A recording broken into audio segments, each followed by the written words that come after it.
Hi everyone, I'm glad to share our work understanding the role of hallucination in reinforcement post-training of multimodal reasoning models. Recent work has shown that reinforcement post-training, especially R1 style post-training, can significantly improve multimodal reasoning performance. Therefore, the central question in this paper is, does IO post-training really teach multimodal reasoning models to use visual information, or does it mainly strengthen the model's internal language reasoning patterns? Before answering this question, let's first look at one important concept, hallucination.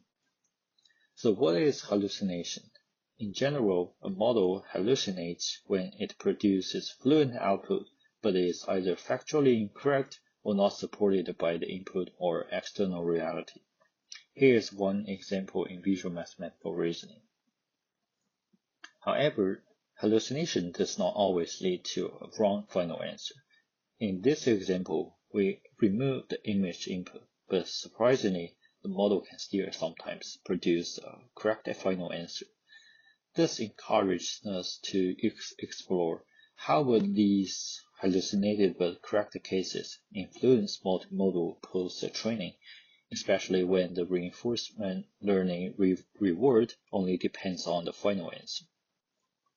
Therefore, we introduced the hallucination as Q framework, which uses hallucination as a diagnostic tool to understand IO post-training. The idea is very simple. We intentionally corrupt one modality, so the model is forced to reason with missing or misleading information. First, even when we train with severe input corruption, the reasoning performance can still improve.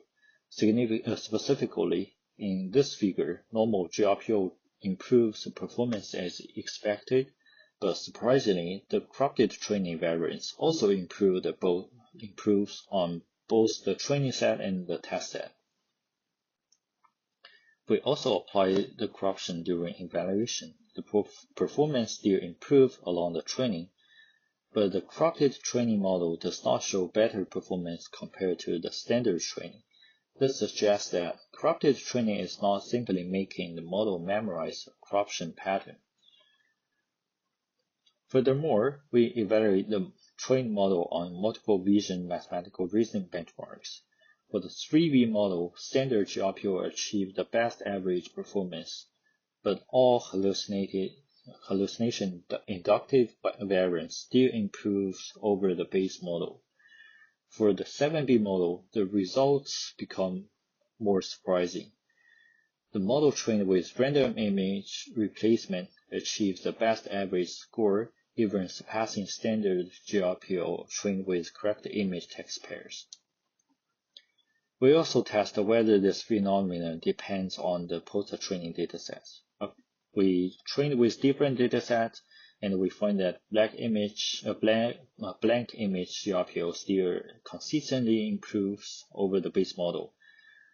And for the 7B model, the corrupted training results are often close to the standard training, and in some cases even slightly better.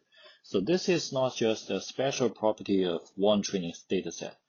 The effect appears across different types of visual reasoning training data. And here is a brief summary of our paper.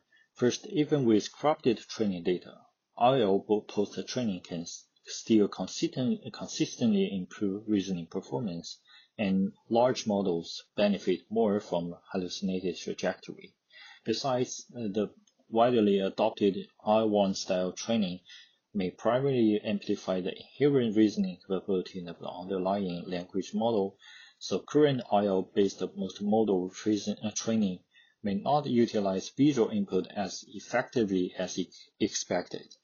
So the main message in our work is not IO is useless for multimodal reasoning, but rather our results suggest that final answer-based rewards are not enough to guarantee visual grounded reasoning. We hope this motivates future work on more modality-aware IO post-training objectives. More results and discussions can be found in our paper. I'm looking forward to see you in Colorado. Thank you.